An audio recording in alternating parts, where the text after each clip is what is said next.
yang hanya mendengar atau diauditu dan melihat, bukan melihat, jadi saksi yang mendengar. Dan kemudian hanya 1-2 saksi yang menyatakan melihat secara langsung, tapi yang lain hanya mendengar. Kemudian ada 1 saksi yang sangat viral selama ini, seorang ibu Indah namanya, saksi itu, yang menyatakan bahwa ada aparat yang mengintimidasi kader dari saksi tersebut. Dan setelah kita dalami, kita tanya siapa aparat tersebut, nama siapa, tapi hanya dikatakan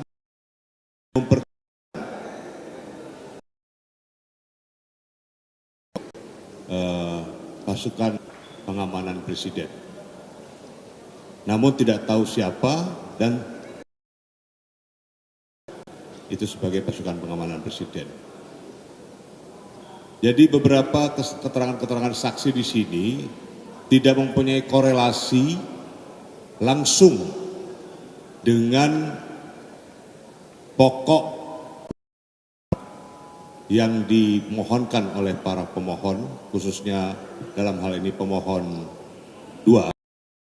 Demikian juga tidak menjelaskan relevansi apa dari keterangan saksi itu terhadap permohonan. Jadi dengan demikian kita melihat banyak permohonan atau keterangan saksi dari permohonan itu yang tidak mempunyai relevansi dan korelasi secara yuridis. Saya kira demikian, mungkin ada tambahan dari Prof. Yusril. Baik, kami sudah mendengar, menyimak, dan juga bertanya kepada para saksi yang dihadirkan pada sore hari ini.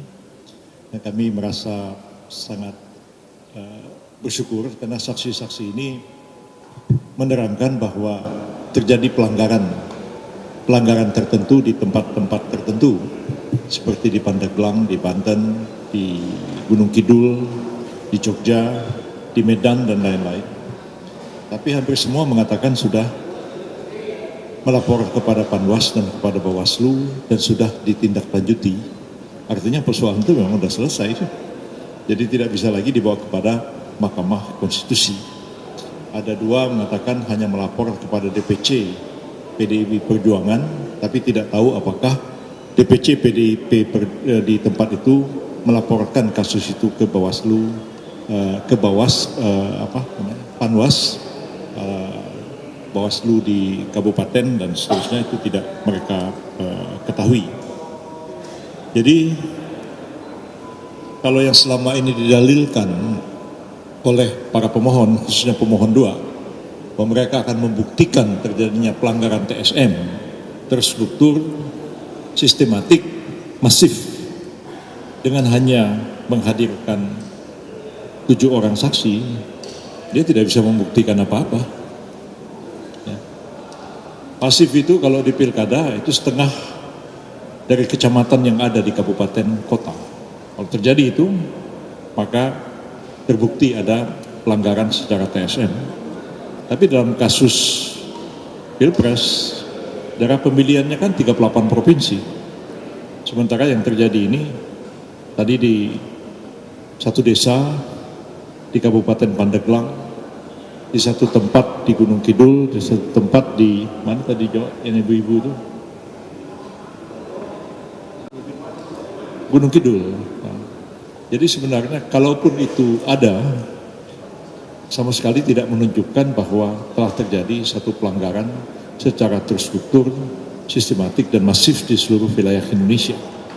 Tadi hanya ada 2 kasus, ya, satu di Pandeglang, satu di Medan. Orang memberi sembako yang, bukan sembako, beras yang ada gambar stiker Prabowo Gibran. Tapi ketika ditanya siapa yang ngasih itu, dia bilang kami nggak tahu. Yang ngasih itu hanya seorang pensiunan TNI namanya Yosep. Tapi apakah dia berafiliasi dengan partai tertentu atau kalau dia adalah bagian dari tim kampanye nasional paslon tertentu, orang itu mengatakan kami juga tidak tahu. Dan satu lagi, dibawa karung berasnya ke dalam, tapi dikatakan juga tidak ada janji apa-apa, harus memilih pasangan-pasangan calon tertentu. Tapi berasnya ditinggal aja di rumahnya dan dibawa ke ruang sidang ini.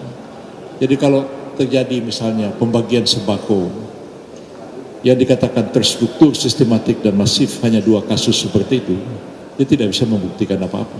Karena bukti pelanggaran TSM itu adalah bukti kuantitatif, bukan bukti kualitatif. 2 karung beras dibawa ke sidang MK ini mau digeneralisasi terjadi pelanggaran masif di seluruh Indonesia, saya kira sangat jauh dari kenyataan. Jadi kami tidak khawatir dengan saksi-saksi dan ahli yang dihadirkan. Kami tetap berkeyakinan bahwa tidak cukup bukti untuk mengatakan adanya pelanggaran TSM dalam Pilpres yang lalu. Terima kasih banyak.